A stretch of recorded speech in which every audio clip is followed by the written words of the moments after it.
Hello, this will be a live on 5 awesome ways. 5 awesome ways on how to be a better public speaker. Public speaking can be so daunting for so many, and I'm here to tell you that with these 5 awesome tips, I am sure that once you master these 5 tips, let me adjust the camera, you won't be as nervous. You know, the words will flow and you'll be more confident and more prepared. And when you are prepared and when you have the tools, you will definitely succeed. Put my shades on because it's kind of sunny. So the first tip, number 1, practice makes progress. Just keep practicing. Write down your speech, read your speech over and over again, and the more you do, the better you actually will get. You don't have to worry about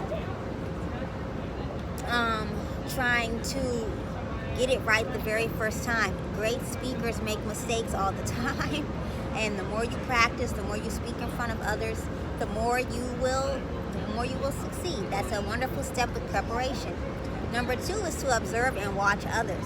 If you know that there's somebody that you really enjoy watching, watch them speak. If you know that you have some great speeches or like famous speeches that you enjoy listening to or watching, listen to them and also watch them. Because if they're just audio speeches, you can listen to like the intonation in people's voices, and that can sometimes be helpful. The more you watch and the more you observe, you're learning through observation. That's also called vicarious conditioning. You will naturally begin to just pick up on certain things eloquently. The third strategy or tip is to recite your speech and your mannerisms in your mind. So this is something that I do. I was a professional actress since probably 7 years old, so when it comes time to speaking in front of large crowds, I definitely don't have a problem with it.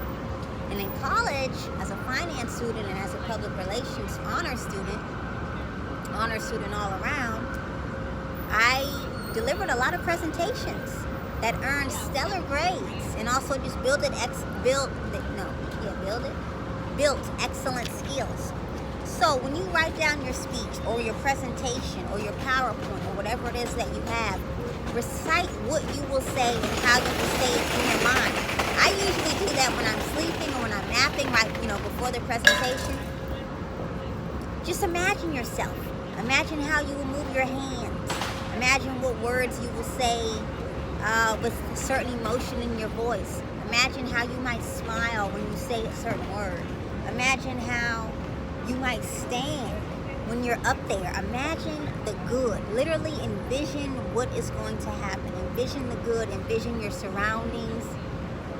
Envision what you will say and how you will say it. Number 4 is to prepare yourself for the tough questions. If you don't have a Q&A session attached to your speech, you might be able to prepare yourself for the tough questions, because maybe there's some question or the answer to some question that should actually be embedded in your speech. Don't be afraid to get stumped on the questions. Just ask yourself tough questions. Put yourself in the mind frame of, if you were a person listening to your speech or your presentation, what's the question that you might have? You can even ask others for what questions they may have. You may not have to perform the entire speech in front of them, but you can just give them a synopsis of what's going on and then say, if you were to listen to me say this, or if you were to listen to this speech, what would you say? So number 4 was preparing yourself for the tough questions. Number 5 is actually one of my favorites. It's one that I do quite often. And I want you to relax nervous energy. Well, Destiny, how can I relax nervous energy? The answer is to smile. I would think for the most part you can smile. Even if you don't smile when you're up there in front of your audience, then smile to yourself. Give yourself a pat on the chest or a pat on the back before you get up there.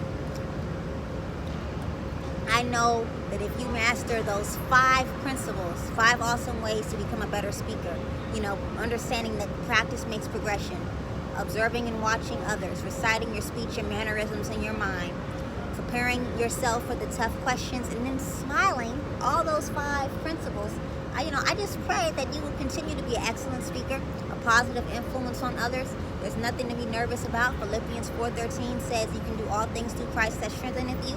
And I truly believe that.